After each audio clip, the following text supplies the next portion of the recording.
this is Faith at Faith and Books, and today I'm going to start a series of 5 videos. I'm hoping to punch them out today. See if I can do that. I've never done that before. And they're going to just be short videos that talk about the 5 R's of low waste or zero waste living. And I'm going to link to the book Zero Waste Home by B. Johnson, and I'll probably link to a couple other books. I've read Zero Waste Home, and she's a little bit, she makes it, I mean, she's very intense about it, and it's a little bit unattainable. She's kind of a too perfect for me, but it's still, you know, if you go in with the right attitude and just glean what you can. I am very, very imperfect when it comes to zero waste or low waste. My heart is in the right place. I just can't act on it very well or very consistently, and I have a lot of things going against me. One of them is my beloved family, who I love very much. My husband, I've been married almost 34 years to him. I love him very much. He's simply not on the same page. Sometimes he tries to remember, you know, when he thinks of it, to be nice to me, but like there's nothing, he's not interiorly motivated like I am. And so a lot of times, like, I just feel like I'm nagging. I'm very picky about things. I'm just like I feel like I'm a killjoy, which I don't want to. I don't want to feel like that. So that gets in the way a lot for me. It's a very radical lifestyle. It's really different from at least for me, the world that I'm surrounded in. I'm in the DC metro area, the very wealthy area. Everything is about prestige and conspicuous consumption and convenience, and they think nothing of plastic pollution, it seems. We do have this new zero waste store I keep mentioning, which is wonderful, and that gives me hope. That really gives me hope. And my state, Virginia, just passed a 5-cent tax on plastic bags. Only like in like grocery stores, not in like Home Depot. You can still go and get things. They don't charge you for the plastic bag. But this is a wealthy area, so that's just hurting poor people, basically. They have to pay the extra 5 cents. Other people, they don't care. I even heard a man say, "Oh, I don't care what you charge me for the bags." I was in line, in the cashier's line. So what are you going to do? I mean, people around here, I don't know. I get very frustrated with them because this is a very blue area, and yet there is such a disconnect. They're just as much about power and prestige and status, and it's very disillusioning to live in this area, I think. But anyway, I don't want to go off on that tirade. I just want to talk about the 5 R's, and this is the first one, and the first one is refuse. Now, you might be familiar with 3 R's, which was reduce, reuse, recycle, but they expanded it to 5 R's. So it's refuse, reduce, reuse, which also means repurpose, refurbish, repair, that sort of thing. And then there's rot, which is composting, and then there's recycling. So in each of these are, you know, you can really dive deep into each of these things. So I'm going to talk about refuse right now. So I think initially what it meant was refuse packaging. When you go to buy something, don't buy the thing with a lot of packaging. So you can go and buy, instead of buying fruit in a plastic bag, you can just, you know, pick out some apples and put them in your cart.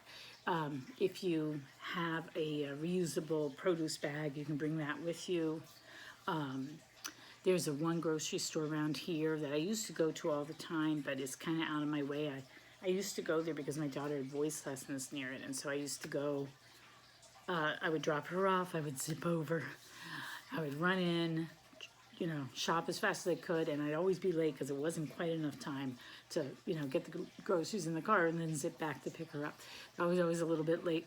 But they had these really neat plastic produce bags made out of cornstarch, and they would actually just decompose if you got them the least bit wet. I could put them in my compost bin.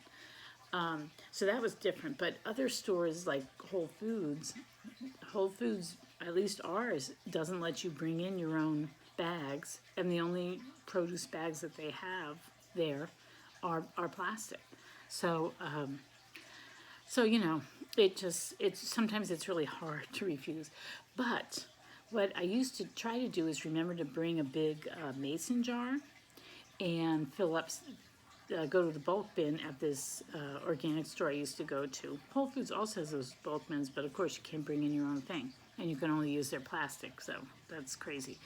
But there you're refusing any plastic. You're bringing your own container, you're filling it up with rice or beans or whatever it is, and you're taking it home, using it up, washing the container, and then bringing it back again.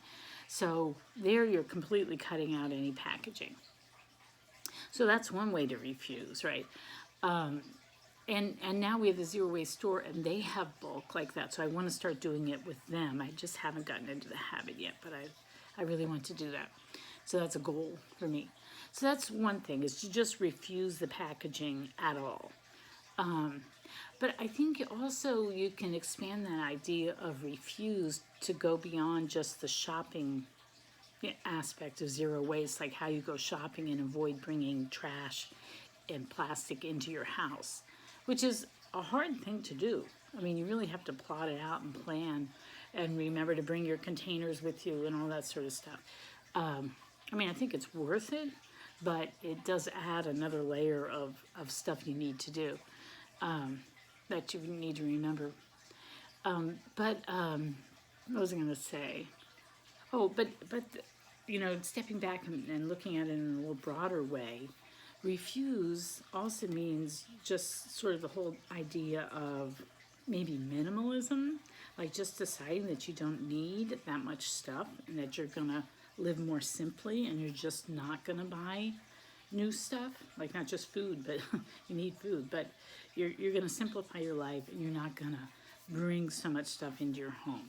So like the whole idea of minimalism kind of has that refuse element to it, that you're just not gonna bring it into your life. So that's one way to look at it. And another way is to just refuse to buy new things. So I think there is a buy nothing new sort of campaign you can join. I've seen it around.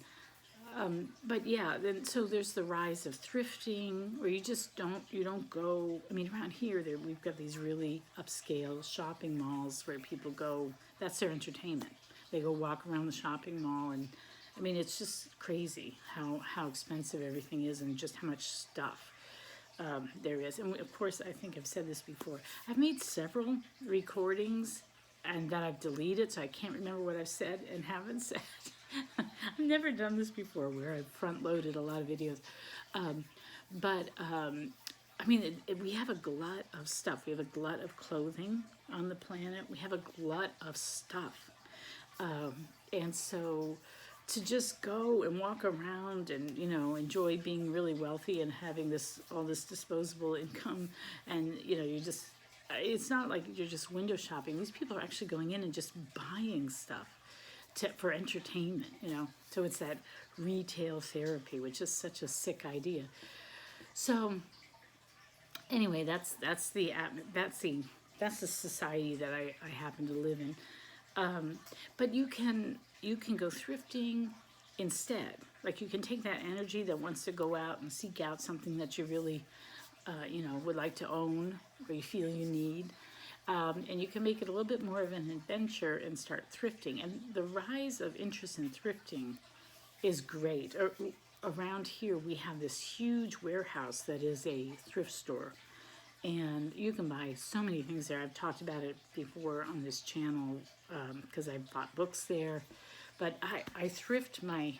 One thing I do is I try to refuse to buy new tops or sweaters, because I find that I can find tops and sweaters at this thrift store. So that's what I've been doing for the last couple of years. I only wear secondhand tops and sweaters. It's a little different with pants. I feel like I can't find pants. So I do have to, instead what I try to do is I try to buy pants that I know will last years, that are well made, natural fiber, and will last me a long time. That's how I get around that one. And for underwear and that sort of thing, I try to buy from companies that are very responsible. So they're certified B corporations, which is the label you can look for. And it means that they're trying to do everything right. You know, they worry about their workers, they worry about their carbon footprint and their environmental impact and everything. So I try to, so when it's something that I can't buy at a regular store, I try to, or I can't buy secondhand, I try to get it from that kind of company. So the one I think I bought the most from is called Pact, P-A-C-T, I believe. I'll link below. I'll link below about company, I mean not company B, certified B corporations and Pact.